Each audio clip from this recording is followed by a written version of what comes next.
Medgar Evers dedicated his life to advancing the cause for civil rights for Mississippians and all Americans. He believed in the individual's moral duty to challenge injustice.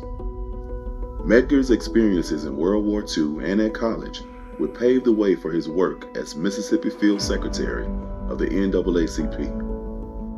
Medgar Evers served in the United States Army during World War II, where he fought in both France and Germany, and returned to Mississippi, determined to fight for change.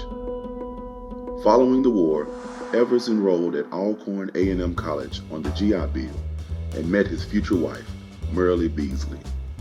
They were married on Christmas Eve, 1951, and by 1960, they had 3 children, Darrell Kenyatta Evers, Rena Denise Evers, and James Van Evers.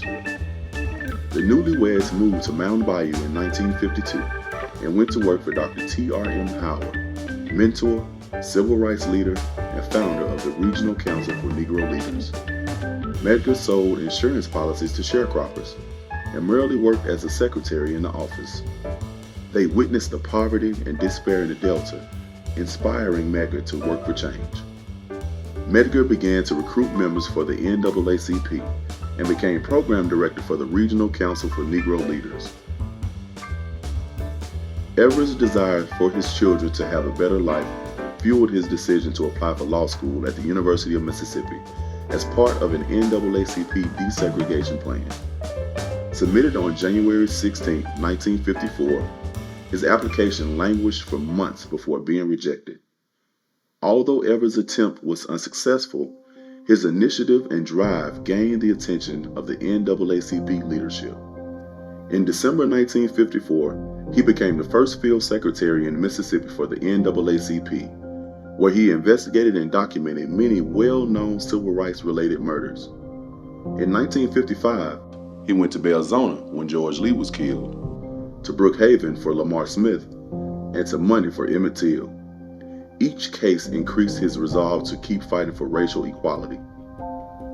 Medgar came to see protests, boycotts, sit-ins, and other forms of direct action as tools for change. He advised the Tougaloo Nine, who integrated the downtown Jackson Public Library in March 1961.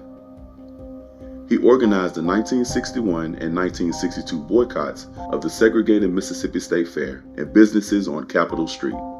Then, in May 1963, Medgar Evers planned to sit in at Woolworth's. Eyes were again on Mississippi when Medgar supported James Meredith's plan to integrate the University of Mississippi.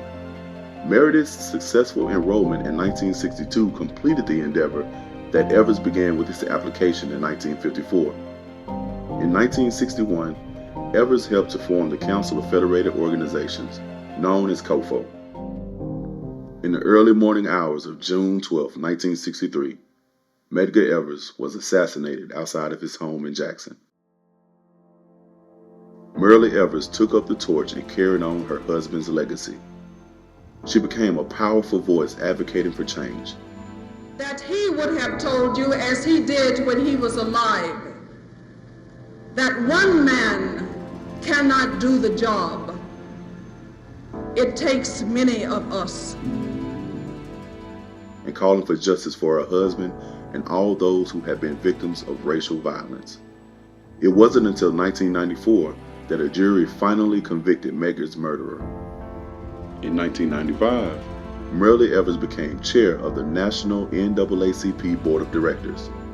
She founded the Medgar Evers Institute in 1998 to preserve and promote her husband's legacy and to work for civil and human rights. In 2002, she donated the Evers Papers to the Mississippi Department of Archives and History. In 2011, she christened the U.S. Navy ship Medgar Evers and was instrumental in the 2017 opening of the 2 Mississippi museums. In 2012, Rena Evers Everett, the daughter of Medgar and Myrlie Evers, returned to Mississippi to serve as the executive director of the organization, which became the Medgar and Myrlie Evers Institute. Today, Myrlie Evers continues to fight for justice and equality and shares Medgar's legacy with the world. Their courage and dedication continue to inspire.